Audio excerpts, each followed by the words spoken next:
높은 줄 모르고 치솟기만 하는 국제 유가에 우리 경제의 부담은 날로 커져만 가고 있는 지금, 이렇게 끝없이 이어지는 유가에 고공행진을 극복할 수 있는 검정부장, 기업 차원의 대책은 무엇인지 알아봅니다. 안녕하세요, 임재민입니다. 총 에너지의 97%를 수입하는 우리나라는요, 세계 10위의 에너지 다소비 국가죠. 특히 석유는 100% 수입에 의존하고 있어서 사상 최고의 이 고유가 때문에 엄청난 타격을 받고 있습니다. 이를 해결하기 위해서는요, 이 수송 부분의 에너지 조락이 꼭 필요하다고 하는데 그 이유는 무엇일까요? 작년 기준 에너지 수입액은 667억 불러 총 수입액 2,612억 불에 25.5%가 차지했다. 이는 자동차와 반도체 수출액을 합친 595억 달러를 훨씬 웃돌아 다시 한번 에너지 수입에 따른 경제 부담의 심각성을 확인시켰다. 특히 주목해야 할 사항은 2005년 에너지 수입량은 2004년에 비해 0.6%나 늘어나는 데 그쳤지만 에너지 수입액은 무려 33.5%나 증가했다는 것. 그 이유는 바로 유가 상승 때문이다. 네, 유가가 상승하고 그 하락세로 돌아서지 않는 이유는 기본적으로 그 수요 공급 상황이 대단히 그 빠듯한 그런 상황에서 이란 핵 문제, 그리고 나이지리아에서의 그 석유 시설 테러, 이러한 지정학적 요인이 가세를 하고 있기 때문입니다. 이란과 서방 측 간의 갈등이 어떤 공급 차질에 대한 우려감을 부추기고 있고, 또 나이지리아에서는 실제적으로 석유 공급 시설이 파괴돼서 하루 50만 배럴을 국제시장에 아직 공급을 못하고 있는 그러한 상황입니다. 그래서 이러한 그 수급 여건과 지정학적 요인이 종합적으로 현재 그 유가 하락을 억제하는 그런 요인이 되고 있습니다. 국제 유가가 좀처럼 하락세를 보이지 않는 지금, 무엇보다도 석유 절약이 시급하다. 특히 석유를 원료로 사용하는 산업 부문보다는 100% 연료로만 소비되고 있는 수송 국내 에너지 절감에 주력할 필요가 있다. 2005년 기준 수송 국내 석유 소비량은 33.4%, 산업 부문에 이어 2위로 전체 석유 소비량의 3분의 1을 차지했다. 또한 수송 부문 중에서도 육상 부문 석유 소비량이 약 80%를 차지해 고유가 시대 자동차 에너지 절약이 필수임을 나타냈다. 이처럼 고유가 시대에 우리의 생존 전략 중 특히 중요한 것이 바로 자동차의 에너지 절약입니다.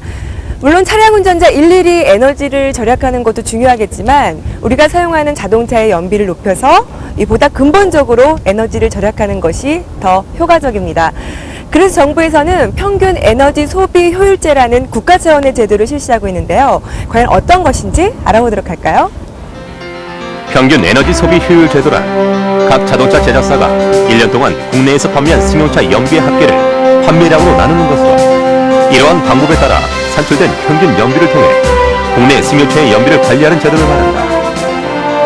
네, 기준 평균 연비를 충족시키지 못할 경우에는 정부가 해당 제작사에게 그 연비 개선을 명령할 수 있습니다. 만일 이러한 명령에 이행하지 않을 경우에는 그러한 사실들, 즉 그런 해당 그 차량들이 효율이 낮다라는 사실을 언론에 공포함으로써 소비자들에게 그런 것을 알리고, 그래서 그 제작사들이 그런 것을 개선할 수 있는 그런 효과를 유도하는 것입니다. 실제로 매년 자동차의 보유 대수는 증가하고 있지만 소득 수준이 향상돼 소비자들이 중대형차를 선호하게 되고, 또한 자동 변속기 장착 차량이 증가해 평균 연비는 감소하고 있는 추세다. 최근 우리나라의 자동차 평균 연비는 연평균 2% 정도 이렇게 감소하고 있습니다. 이는 그 소비자들이 중대형차를 선호하고 있고, 그리고 자동 변속기와 같은 그런 편의 장치를 장착하는 그런 차량들이 증가되기 때문에 발생되는 현상입니다. 그래서 이번에 정부가 그 평균 에너지 소비 효율 제도를 통해서 평균 연비를 좀 낮아지는 것을 막음으로써 업계들이 좀 더 효율이 높은 차량을 제작하는 것을 조금 유도하는 그런 효과를 볼 수 있을 것이고, 그리고 2% 정도의 그 효율을 높일 때 연간 2,100억 원의 그런 에너지 절감 효과가 있다고 보겠습니다. 따라서 평균 에너지 소비 효율 제도는 자동차의 제작 단계부터 고연비 차량을 설계하도록 유도해 자동차의 평균 연비가 개선될 수 있도록 하려는 취지하에 마련된 것이다. 이처럼 중대형차 선호로 평균 연비가 떨어지고 있는 요즘 이 떨어지는 연비를 높이기 위해서 다양한 노력을 해야 되는데요. 그 중에서도 특히 연료 절감 효과가 뛰어난 방법이 있습니다. 바로 경차 이용입니다. 배기량 800cc 이하의 차량을 뜻하는 경차. 차값이 상당히 저렴할 뿐만 아니라 연료 소비 역시 중대형차에 비해 상대적으로 적어 고유가 시대를 극복할 수 있는 방안으로 제시되고 있다. 네, 제가 지금 주행차를 갖고 있는데요. 요즘 기름값에 대한 상승도 있고 또 경제적으로 좀 저렴한 게 없나 싶어서 주위에서 경찰도 많이 선호한다고 저한테 추천도 해주고 그래서 나도 한번 바꿔볼까. 그래서 한번 가까운 영업소에 있길래 지금 차를 한번 보러 왔습니다. 이제 차가 이 경차를 타면은 각종 세금 혜택이나 기타 등등 혜택이 많다고 해가지고 한번 사보려고 왔습니다. 실제로 경차의 연비는 리터당 16.6km로 국산 중형차보다 훨씬 뛰어나 연료 비용이 적게 들어 소비자들의 부담이 적다. 이 밖에도 경차의 장점은 다양하다. 공영 주차장의 주차료와 고속도로 통행료가 50% 할인되고 보험료와 교통 혼잡료, 지하철 환승 주차장 주차료도 일반 차량보다 훨씬 저렴하다. 또한 2009년까지 현행 경차에 부여되고 있는 등록세, 취득세 등이 지속적으로 면제되고 고속도로 통행료 및 주차료 등의 할인율이 지속적으로 강화될 예정이다. 지금 정부 정책적으로 이 세금이라든가 주차비 등에 대한 지원도 늘어나야 되겠지만 지금 소비자들이 점점 더 안전성과 편의성을 추구하는 추세이니만큼 메이커들도 그에 걸맞는 제품을 내놓도록 기술 개발을 게을리해서는 안 될 것입니다. 출퇴근 시간이면 어김없이 막히는 고속도로 요금소. 매일 출퇴근하는 승용차가 1분 정체되면 연료비가 연간 22,000원 더 들어간다.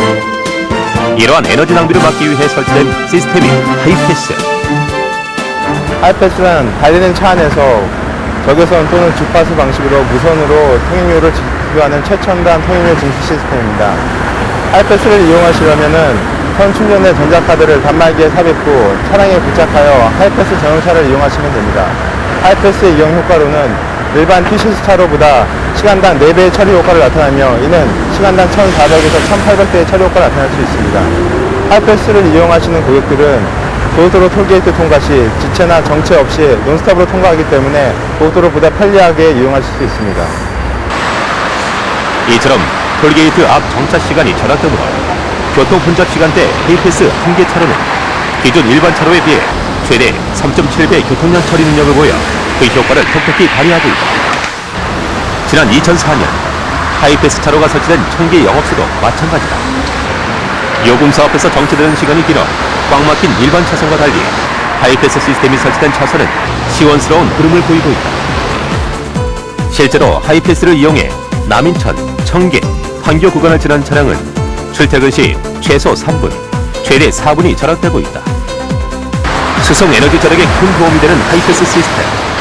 하이패스가 전국 고속도로로 확대될 경우 2015년까지 1조 2,720억의 사회 경제적 이익이 발생할 것으로 추정되고 있다. 엄청난 금액이 절약되는 시스템.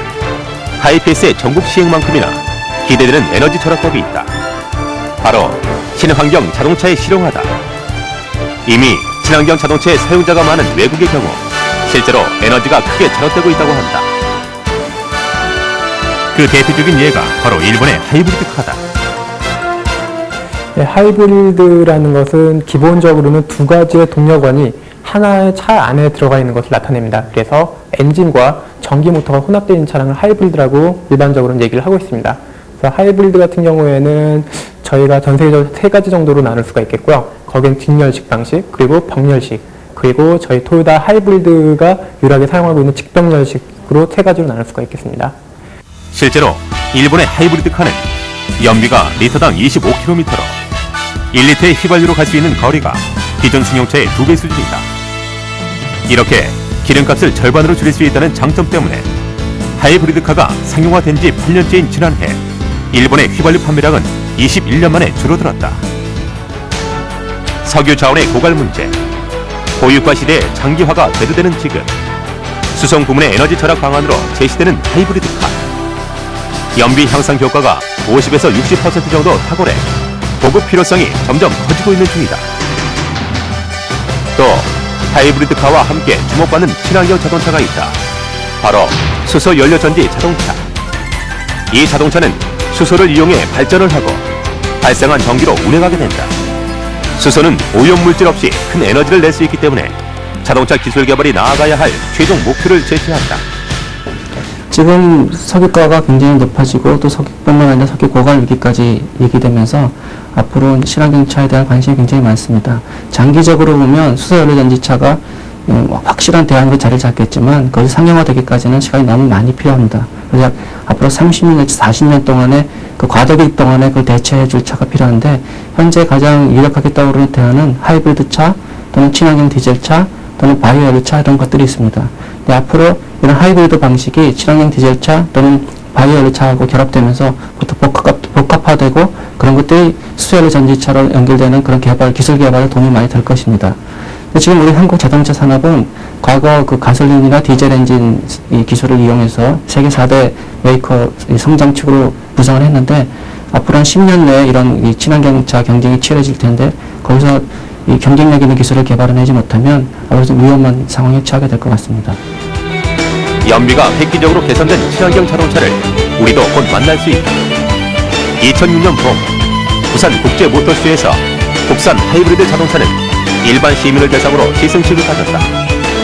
연비를 리터당 12km에서 18km로 높인 이 국산 자동차는 2009년 양산체제에 들어가 에너지 절약에 주축이 될 예정이다.